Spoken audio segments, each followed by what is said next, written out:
I had my first taste of guava. I've never had it before. I've had guava juice, but I've never had a guava. It was pretty good. I didn't love it, I've got to say, but it was interesting. It was pretty good. All right. Any questions or comments from this morning?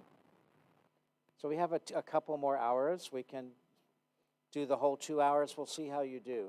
We'll take another break in a little bit. There are a couple more sections. This is going to be about submitting the paper for publication and kind of how do journals and editors and reviewers kind of look at your paper. Because, you know, if you want to get published, you have to make the editor and the reviewers happy. So what are they looking for in a paper? And they'll always help you make it better. Even if it gets rejected, it's an opportunity for you to think about, how do I improve my work? So, and then I have a few slides on thought pieces. Because again, I think for those of you, you can start with a meta-analysis. That's a good place to start with, like, systematic review. You're not, but it takes a lot of work. And a thought paper is a way to also start getting your name out there. But I'll talk about that. This is on, right? Yeah. Okay. So this is the journal I was running. So how do you decide which journal, where to submit your paper? So you've written the paper. Now you know how to write a paper. You can do it. So you have the paper and you have to figure out what journal is a good fit. Always comes up. But you should really have a journal in mind from the beginning, because different journals have different formats for the paper, different word limits. So it's generally better to know, I'm writing this paper and I'm planning to submit to the American Journal of Public Health or wherever, or BMC Public Health, or wherever you think might be a good fit. Because they will have a different audience. You know, if you're writing for one of the BMC journals, they have an international audience. So you want to make sure that you bring that in. That's the comparative literature that you're bringing in. If it's the American Journal of Public Health, maybe you try to make some references from some US literature. You start getting an idea. And one great way is just to look at the journal. Read the journal. Look at what they're publishing. You get a good sense of, oh, this is what they like to publish. I think this is a good fit. It's one way of doing it. So who reads the journal? And also, who are you trying to influence? Again, you hope your research is read and changes the world. So, but which part of the world do you want to change? Is it for policymakers? Is it educators, etc.? Who's your audience? Because different types of people read different journals. Now, sometimes there's more than one person. I was editor of a journal, and it was read by clinicians. It was read by, educators. It was read by, management people. But so it was very broad. Some journals are more narrow. You also want to look at what are the facts about. You just did this research, and you think it's COVID related, and you think, I really want to get it out there into the world quickly. Some journals take a really long time to review and get back to you, and feels like forever. So, and they should have on their website, how long does it usually take them from submission to publication, submission to at least getting reviews back. It's terrible to submit a paper and then 6 months later, you finally get the reviews back and they reject it. Like, I've been waiting 6 months and now I have to start over again. So, that's one, you may have to go to that journal anyway, but that's one factor to keep in mind. And then, of course, you're concerned about prestige, right? We heard earlier one of the comments about, if you're going to be citing papers in introduction, you want to make sure it's a high-impact journal, right? It's been well read and presumably well curated. So that's one factor, is prestige. And what goes into prestige, acceptance rate, and impact factor. We'll talk about impact factor. I keep mentioning, are you familiar, guys, familiar with what impact factor is? Raise your hand if that term's familiar to you. All the professors in the room, I know, and some of them are senior students. Okay, so we'll talk about that as well. Usually when you're thinking about submitting, your mentor may help you and say, well, it would be wonderful if you could get this published in like Nature or in like the best public health journal. But I don't think we really have a chance there, so let's send it to this other journal instead. Sometimes it's worth trying for a journal, even if you don't think you're likely to get in there, because sometimes you never know. You never know. It may appeal to the editor, and even if it doesn't get accepted, like if I send a paper to, in my field, like the Journal of the American Medical Association, very high impact journal, really hard to get in, and I might think, they're probably not going to accept this paper, but let me give it a try, and at least maybe they turn it around quickly and give me some really helpful reviews so I can make it better. Sometimes you want to do that, sometimes you don't. You'll need your mentor to help you figure that out, whether that's a good strategy or not. The other, you're all familiar with open access journals, right? So this is a whole thing that has now been around for probably, 20 years. But when I was quite junior, there was no such thing. Do you know what open access means, you guys? Yeah. So it means the model is that the paper is available to your mother, okay? Assuming your mother isn't a professor. So that's a good thing. Your mother would be proud of you, I'm sure. And the idea behind them is that usually our research is supported by the government, and the government is supported by the taxpayers. So the government would give us money to conduct our research, then we publish our research, and then nobody can read it out in the public because it's blocked. The publishers don't want everybody to be able to get it because they make money by offering their content through subscriptions to libraries. That's their business model. So it wasn't working for them to just say, we published it, now anybody wants it can have it. They didn't like that model. So they came up with a new one where you can pay to get it published and make it open access. And it's a more complicated process around, there's now many different versions of that, but there are a bunch of journals out there that are open access, like all the BMC journals, for example. And you usually have to pay some money, but sometimes your university has a deal to get them open access, which means that from day one, anybody can access the paper. Sometimes those journals are a bit easier to get published in. There's one journal called PLOS One, Public Library of Science. Some of you are familiar with it, one. And they publish anything from like archaeology to zoology, anything and everything, which is kind of cool. And their impact factor is not bad, and it's generally a bit easier to get a paper in there. So sometimes for me, after trying, or a mentee tries 2 or 3 times, and they keep getting rejected, I say, try PLOS One. That's a good journal. And because it's open access, it's easy for anybody to get a hold of it. Otherwise, in the US, if it's not, generally it's behind a wall for 1 year, and then it becomes open. That may be true, and I don't know if that's true in Taiwan or Thailand or other places, but that's in the US policy. So you need to think about that, but it costs money. So either your mentor or your professor or somebody maybe has some funds to be able to pay for the open access. Which journal? You can always contact the editors, right? We would get an email say, hey, I've got this research on this topic. Would you guys be interested in publishing it?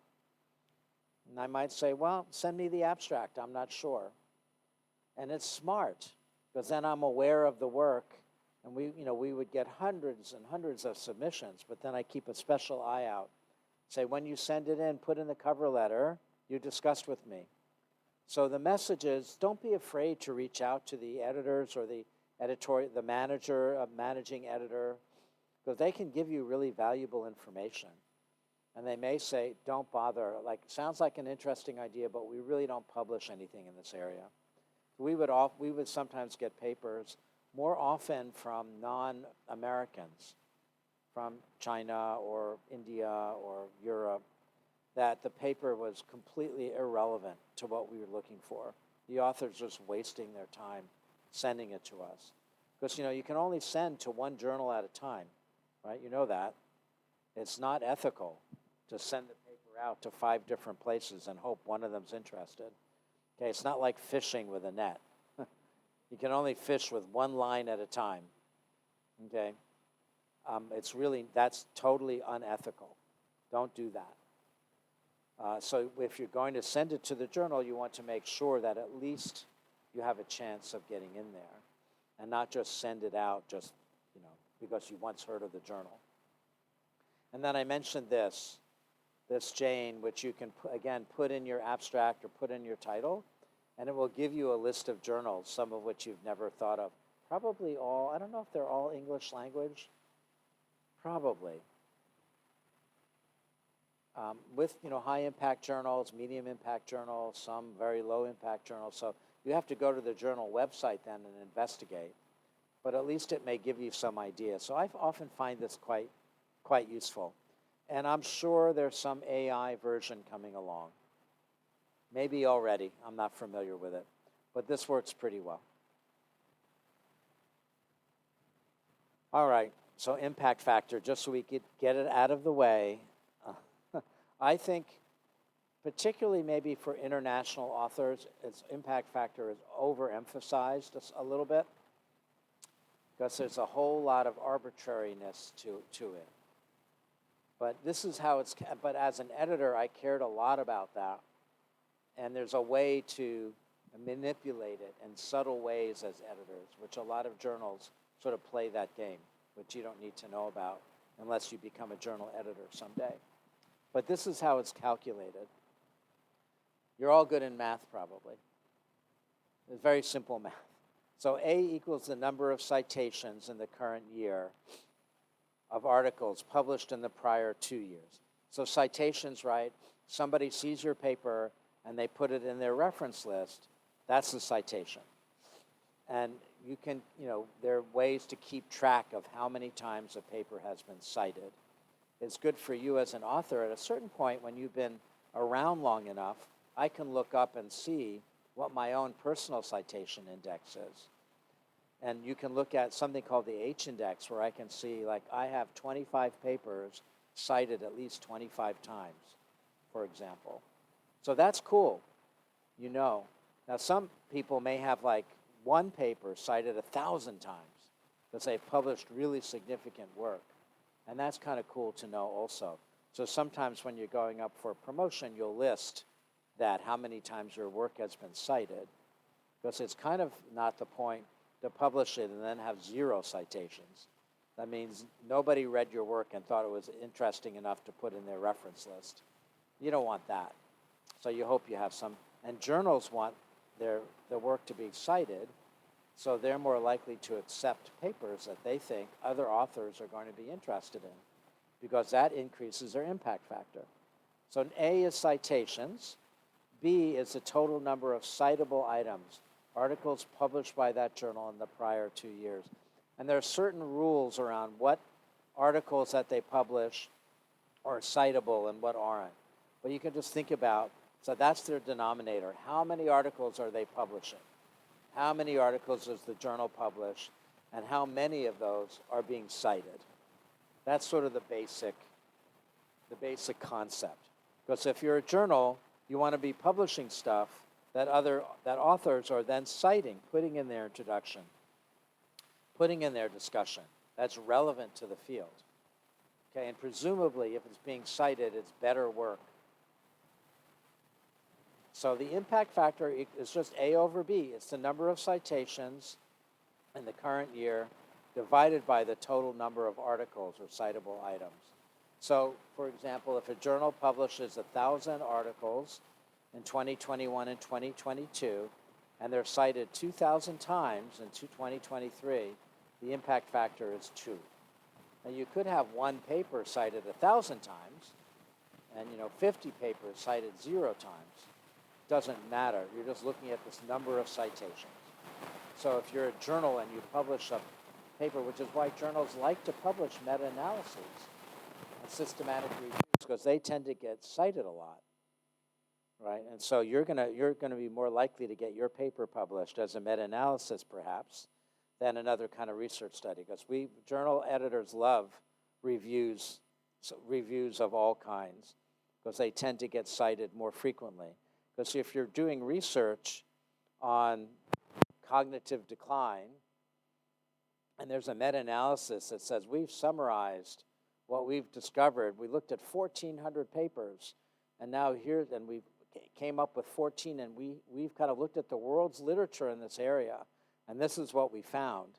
That saves you as an author from looking at the world's literature in this area. She's already done all the work for me. I just have to cite her paper. So they get cited a lot. So you want to get famous, do meta-analyses, and then there's even something called network meta-analyses, which are meta-analyses of meta-analyses. It gets very complicated. But there are people who I have a good friend in Japan, Toshi Furukawa, who does research on depression.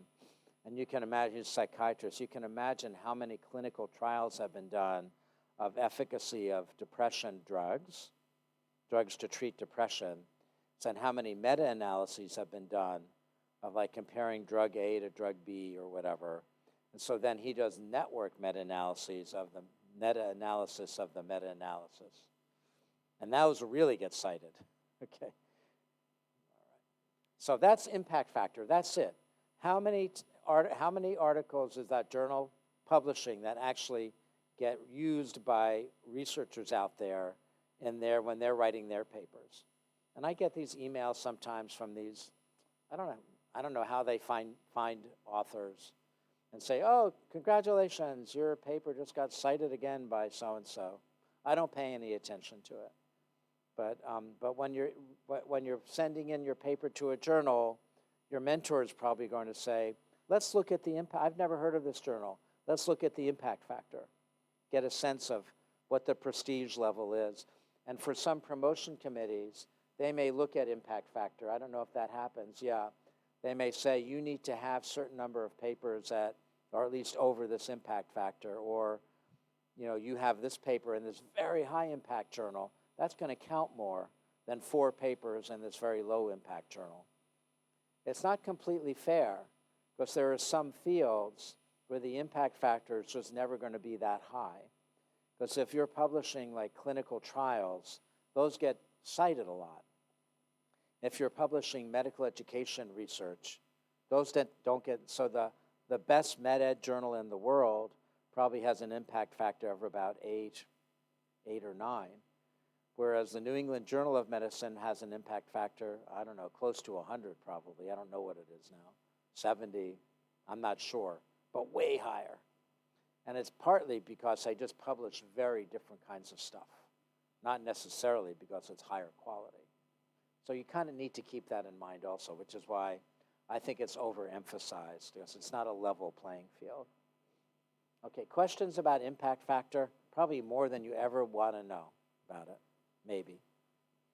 But because it's always going to come up in conversations when you're thinking about publishing a paper, you should at least understand how it's calculated. Like, what does it mean? And if you don't remember, you have the slide set, you can always go back. It's a very simple formula, it's not complicated. This gets complicated, what do we mean by this? But you don't have to worry about that. Okay, submitting your paper. Read the instructions for authors, okay? They're not fun. I mean, they'll help you go to sleep if you're having trouble sleeping. And they're really important. You need to know. And every journal has their own little picky rules. And you want to make sure that you follow correctly. They may have font size or whatever rules about how the table should be formatted or what. You don't want that to get in the way. You don't want the journal then taking a month and then sending it back to you and saying, wrong format, try again. So I want to include a brief cover letter, why the study is important, why this journal. Just briefly, I would read them. I have colleagues who say they never bother to read them.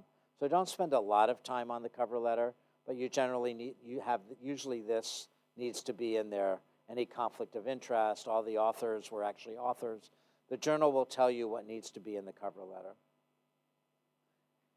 And before you submit it, you think you're really, really, really done, have somebody read it by an expert but uninvolved colleague and a non-expert colleague. Like, I don't really understand what you're writing about, but the writing is really clear. I can kind of get the idea. I don't know the science, but I get the idea. So that's often helpful. We don't usually do that.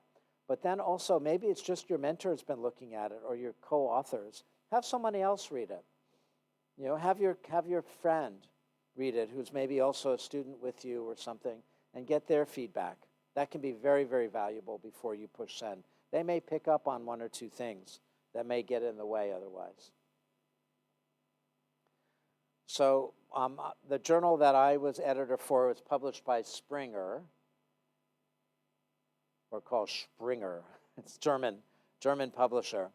The huge publishing company. There've been a lot of conglomerations. They've all been joining and whatnot. So there's only 3 or 4 maybe major publishing houses now.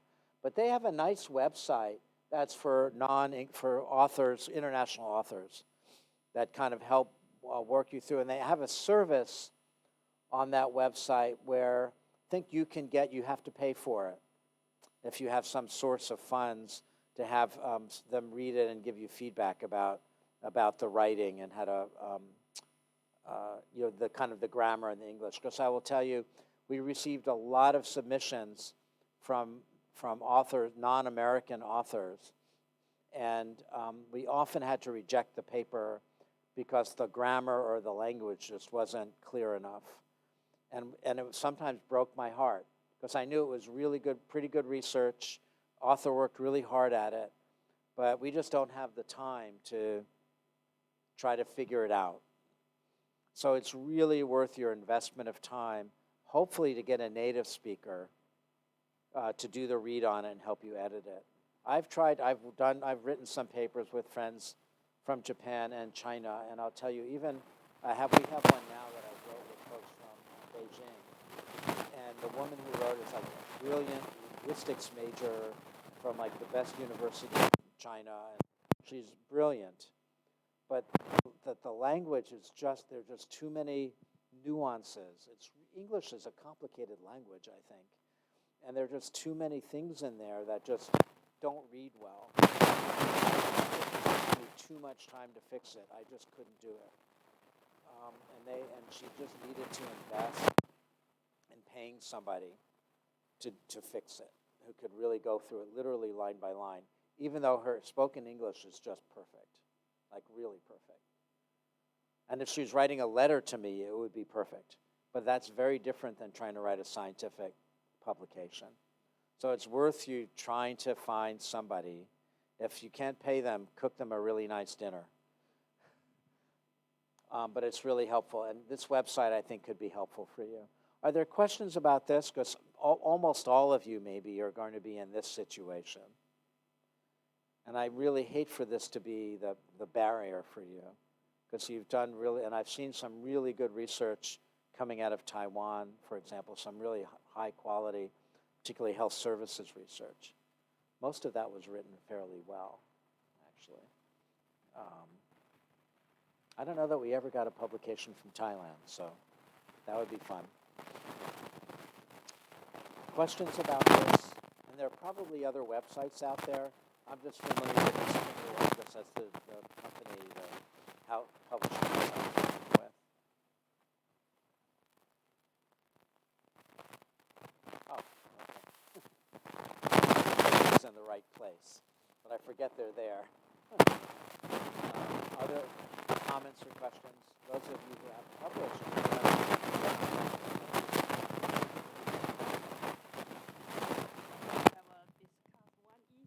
Yeah.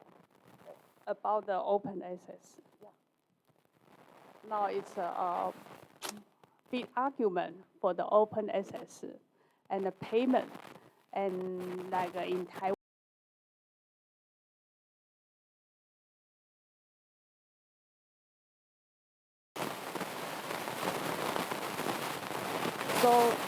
example, like the BMJ Open, you couldn't use the paper as your promotion paper.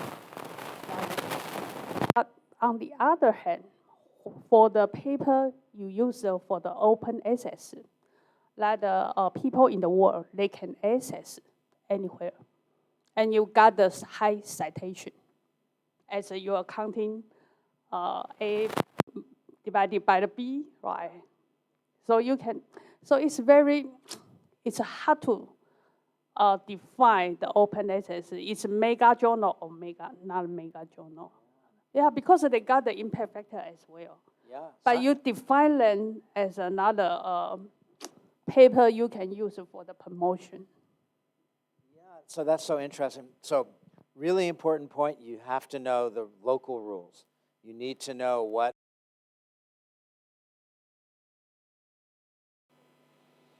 So, if you're a junior and you're publishing, and part of what you need to do is get promoted, you've now heard, at least in Taiwan, don't send to any of the BMC journals. It is not going to count there. You may want to for other reasons, because you've already published 20 papers and you think it's the right place, but it doesn't sound like a good strategy. I will say that, if they're the good open access journals, it's not like you just pay and they'll publish your paper. It's still rigorously peer reviewed. And I've had papers rejected by open access journals. It's not like, oh, I'm going to give you $1,000, won't you publish? That's not ethical. That's not the point. So that it should be rigorous review.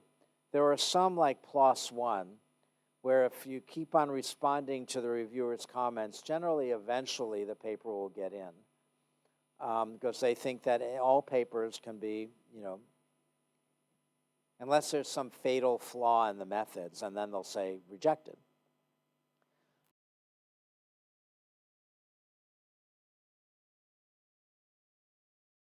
And get them. So in terms of that academic criteria, and they have peer review, so it's not a slam dunk to get it published there, but you have to know. So at my institution, they count. They do count. They do count. Do they count the same as Lancet, BMJ? No, but they count. They don't take them off. Yeah, and I have no idea how many of my papers were in open access. Like, nobody keeps track. Yeah, not most of them, but some of them. Yeah. So what happens to your paper? So you've done all this work, and then you finally submit it, and you feel so happy, and it feels like this. It just goes into a black hole. You have no idea what happens. So I'm going to tell you what happens. So there's an initial screen. It can be rejected at that point. And so that's what the editors would do in my journal. And we would sometimes, I'd look at 10 or 20 papers a day and decide, and that wasn't my full-time job, not even close. Okay, Saturday work, or maybe night work, and decide reject or not reject. And I'll tell you how I tried to make a quick decision. And then we decide to send for peer review. You get an initial decision, which could be reject or revise. Revise is good news. Don't be disappointed. And then you make revisions, maybe another round of revisions, and then a final decision. And usually, when you're asked to revise, eventually the paper will get accepted. Not 100% of the time. I just had a faculty member who's so disappointed. It was her first paper, and she sent it to JAMA, very high impact journal. And it got reviewed, and they asked her for revisions. Yay, revisions. She revised it and sent it back in, and they rejected the paper, which is that's a horrible feeling, because it happens very rarely, but it can happen. Or a rebuttal. Yes. So, and the rebuttal, so when you revise, you have to, and there's a whole art to that, writing that letter. And I was going to include that. If you're really interested in that, I asked actually my mentee to send me our last rebuttal letter, which I can show you and walk you through that if you want to see. There's an art to writing that. It's like, don't do it alone. You want to do that with a mentor, because you need to be really nice, but also really clear, and sometimes you don't always have to agree. But if you're going to disagree with the reviewer, you need to disagree in a smart way. And there's a whole art, yes, to the rebuttal to that letter. So this was the process at my journal, okay. And so there you can see all the ways you can get rejected, okay. And there's only 2 smiley faces here, but they're there as well. And speaking of the rebuttal, so it comes in, you review it, you may reject it or send it off for review. You try to get 3 reviewers, okay, and then you send it out to the reviewers, and then usually you're waiting for the reviewers to get back to you. So we'll talk about review in a little bit. Then they make a decision. They may reject or accept as is, but almost never. Usually they ask for revisions. And it could be a minor revision or a major revision. Usually it's major. You send it back to the author, and then they revise the manuscript, and here's where that rebuttal letter comes in.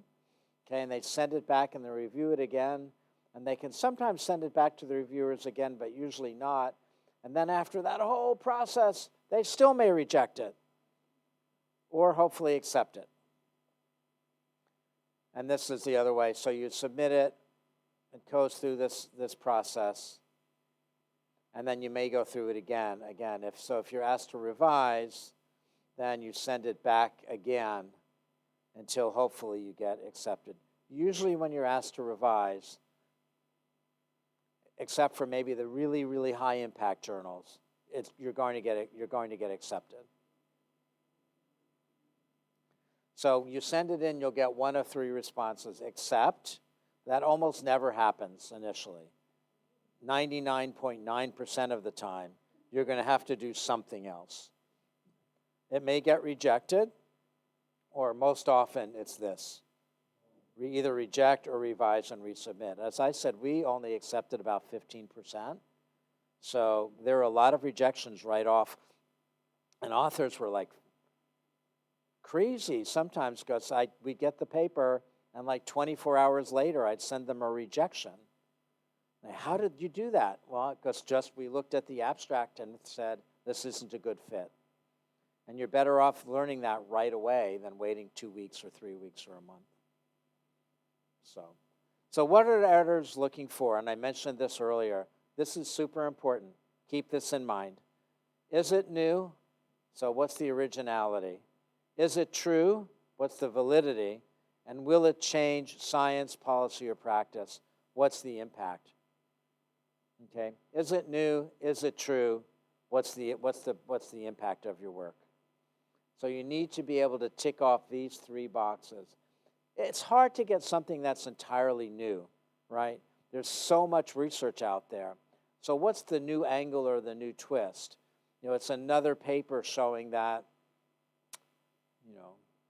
I don't know, malaria nets help prevent, mosquito nets help prevent malaria or something. Like most journals are like, okay, we already know that. Like, why are you sending me another paper on that? So if that's your great research project, you better have a really good reason why there's some originality here with this work.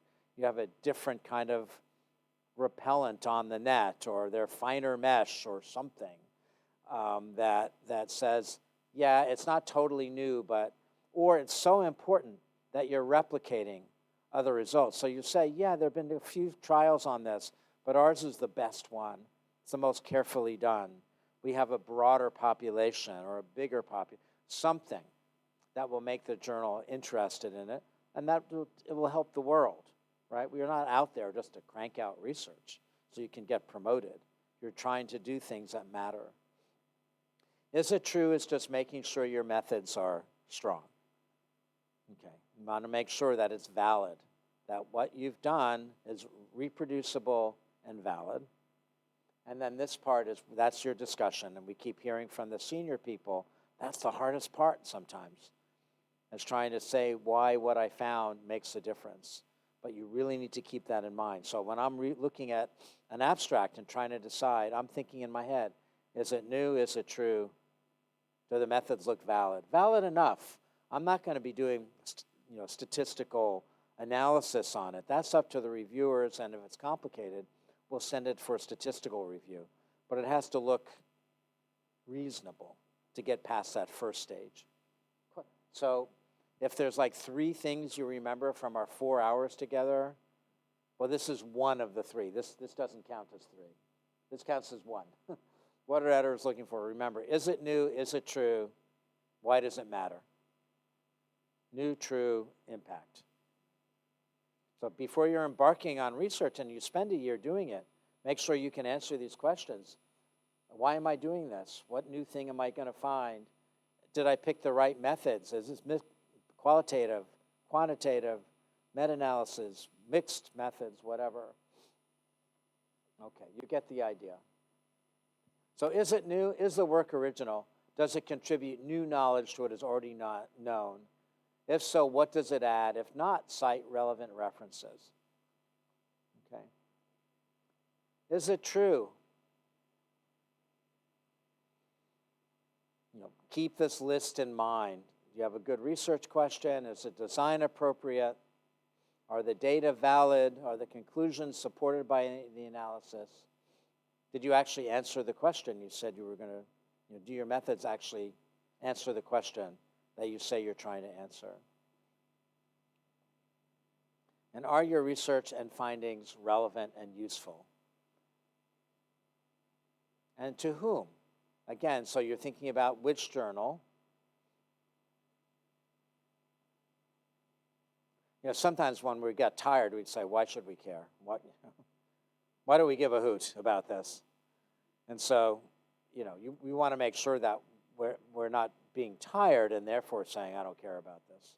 Because right now, all I want to do is, have a cup of tea and go to bed. So you want to make sure because authors put a lot, so I hope I can guarantee that whoever's looking at it is looking at it with that in mind, knowing that you've put a lot of time and heart and soul into this work. So they're not going to just reject it because they're tired or they don't personally care. It's, does the field care? All right. You'll get rejected. I know some mentors who have files of rejections so that they just keep them to show their mentees when their mentees feel bad. Look, I've got a huge folder full of rejection letters here. You can print them out and keep them. It's true for grants also if you're writing grants, right? So that says, we reject you, you suck. Please don't send us any more of your terrible stuff, right? That's not what happens, and you shouldn't take it personally. It's not personal, okay? It feels bad, though. It does feel bad, particularly the first time. The 10th time you get over it. So keep in mind there's some element of chance. Maybe the journal just had 3 other papers on mosquito nets for malaria prevention, and this is a new idea, and it is well done, but they're like, oh, we've had enough of that topic. We're ready to move on to something else. And editors generally take their own kind of flavor, their own emphasis to journals. You'll kind of see that when editors change, the nature sometimes of the work. It's the same general area will change. And so you want to see what else they're publishing, but there's some chance involved. Who's the editor who looks at it? Who are the reviewers you get? Is one of the reviewers just like this, for some reason, this area of research just bugs them and they're looking for every flaw they can find, whatever. There's going to be some element of chance. Guarantee you send the same paper to the same journal, but different editors and 5 times. No one's ever done this experiment. But one of those 5 times it may get accepted and 4 out of 5 rejected. There's just some chance involved. And that because they're humans. These are not computers or AI yet reviewing these papers. So there's going to be some subjectivity. You can't avoid it. If it's rejected, look at the reviewer comments really carefully. Again, these are gifts.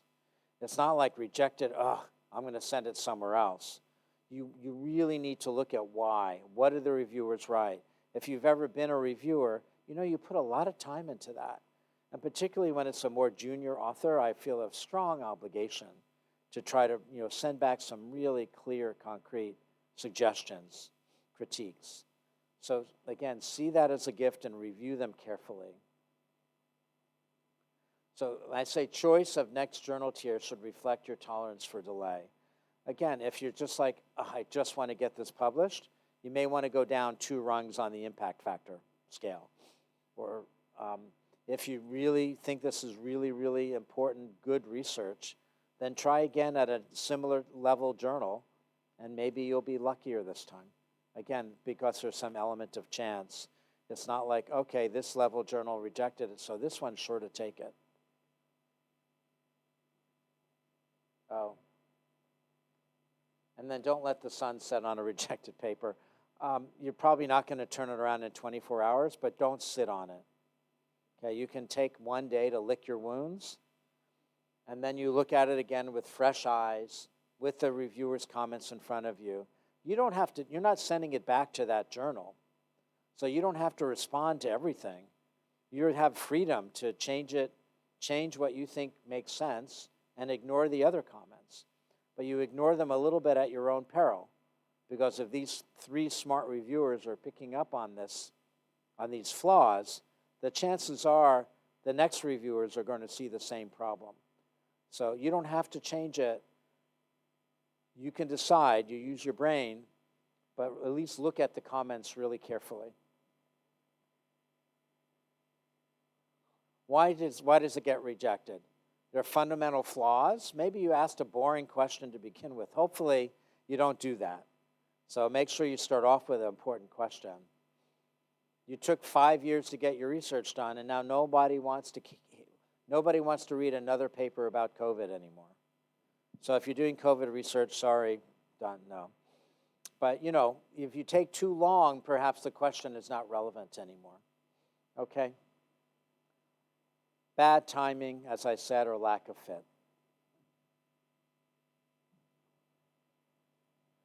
Incomplete or insufficiently described statistics, inaccurate or inconsistent data, bad tables or figures. Pay attention to that. I know, so there's always one reviewer who's going to read every piece of information in your tables really carefully, which is great. They can really help, but don't be sloppy. That always bugged me, bad grammar, sloppy tables. Just make sure you fix it. Or poor writing. And usually poor writing is just too long. You can always make it shorter. I'm really good at that. You want me to send it to me. You really, you want to develop that art and be able to look at your own work and think, how can I go from this 10 words in the sentence to 6 words? It's almost always better if you can shorten it.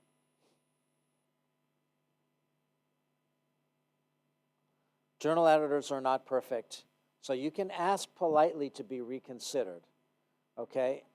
You can, and we had, I would say, most of the time, we stuck with the original decision, particularly if we didn't even bother sending it for review. But it's worth trying.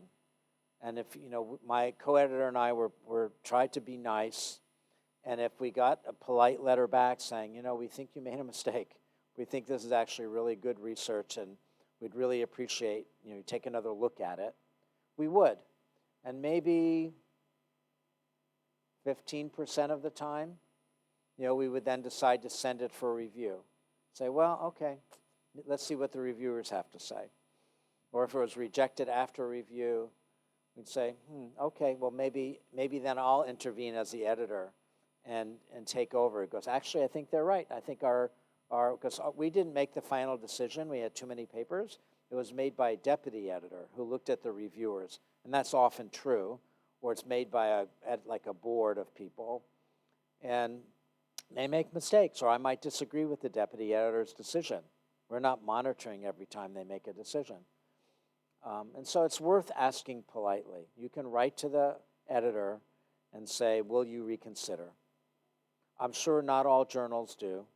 Some, like the New England Journal, doesn't have time for that. They reject you, forget it, don't bother. But the more middle-tier journals will probably do that.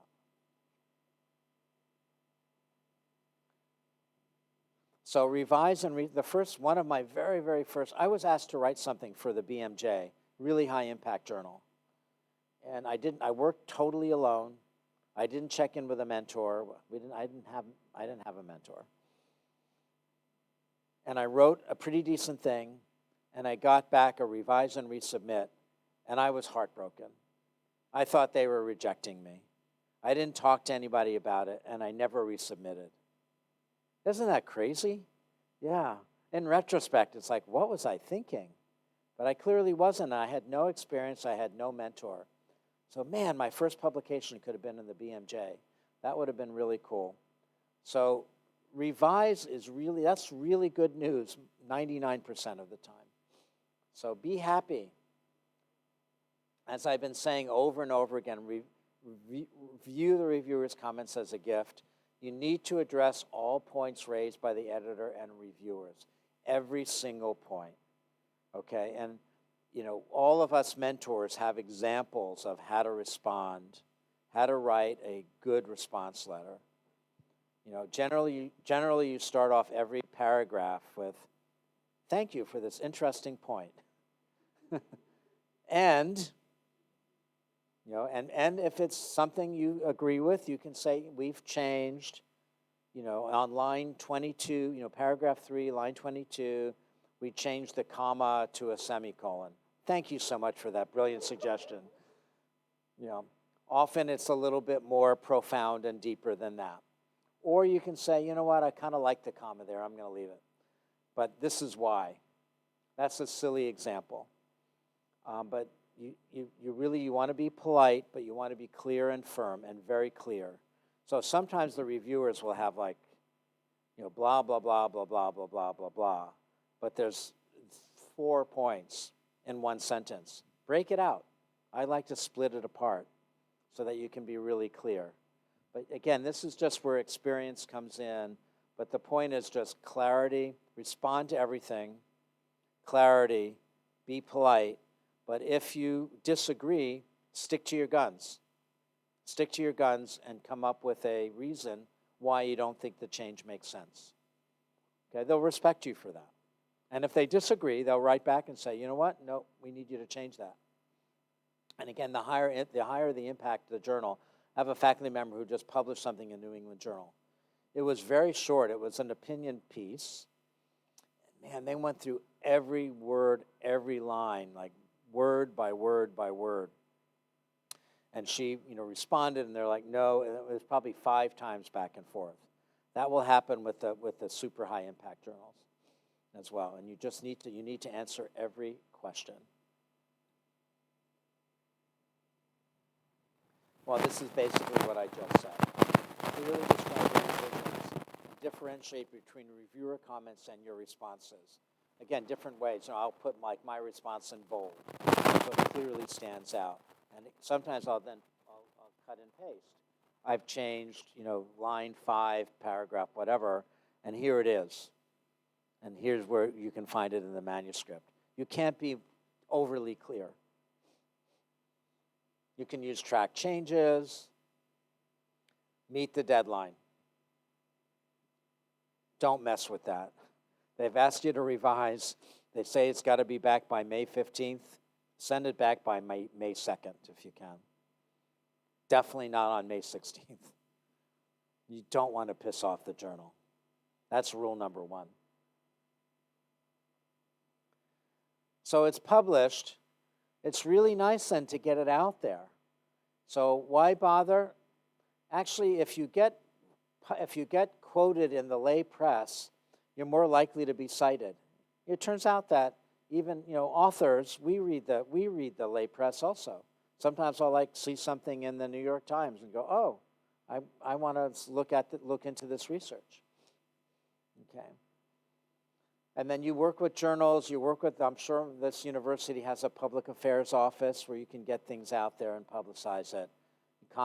Cultivate contacts in the local press. This is well beyond where you guys are at, but it's really kind of fun if you publish some research and then a reporter calls you up and says, hey, I'd like to ask you some questions about your work. That's, first of all, your parents will be very proud of you. And second of all, again, it's really disseminating. I mean, ultimately, We want to change the world. And most of the world is not reading the medical journals, even if they're open access. So you're kind of disseminating what you found out there into the real world, and that feels good and it's important. Couple words on ethics. Okay, plagiarism, really bad. You know what that word means? It means you're copying somebody else's work.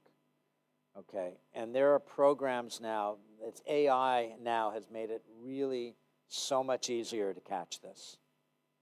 Don't do it. Okay. Don't do it. It may be tempting if you're a junior author. And I mean, the worst, of course, is just totally taking someone else's work and changing the title or whatever. I don't know what people do and resubmitting it as if it's your work. You'll get caught 99 times out of 100 doing that. And it'll ruin your career. Done. You're done. The more modest way of doing that we've seen in our journal is that, and this happens more often with, I'd say, with foreign authors, who it's like, oh, I want to describe my methods or describe something here, and this looks really good. This is just exactly how I want to say it. So I'm just going to take it from this paper and put it in my paper. Don't do it. You know, we had a deputy editor said, God, this just looks so familiar to me, because of course they're assigned to the paper because they're familiar with the field, and sure enough they look it up and found that there were big chunks of this paper that were basically just taken from another paper. And don't do it. It's not ethical, it's not right, and it'll ruin your career. False data, really bad. No explanation needed. Duplicate publication, that gets a little trickier. So if can you self-plagiarize? I wrote this, why can't I put it somewhere else? And sometimes you'll see authors do that. They change the title. It's kind of very similar data set. It's not exactly the same, but it's sort of really close. And they didn't say, we just published something else that's very similar to this, but blah, blah. So it's the pressures in academia for quantity rather than quality sometimes, right? How many papers did you publish? That makes, I'm not saying forces people to do this. We're all adults, we have choice. But there are the pressures there, and you need to resist that. But sometimes self-plagiarism could be, again, like I said, you did this big data, this research, and you don't have to write the methods over and over again in a different way. I mean, the methods were the methods. So you can just summarize and say, see publication from 2 years ago for the methods section. You're not self-plagiarizing. It's just the methods are the methods. You don't really want to get creative with that and try to describe them in a different way that makes it more interesting. That may be the only time when it's okay. So this is not clearly like unethical. You just need to be smart about and when we say plagiarism, that's not good.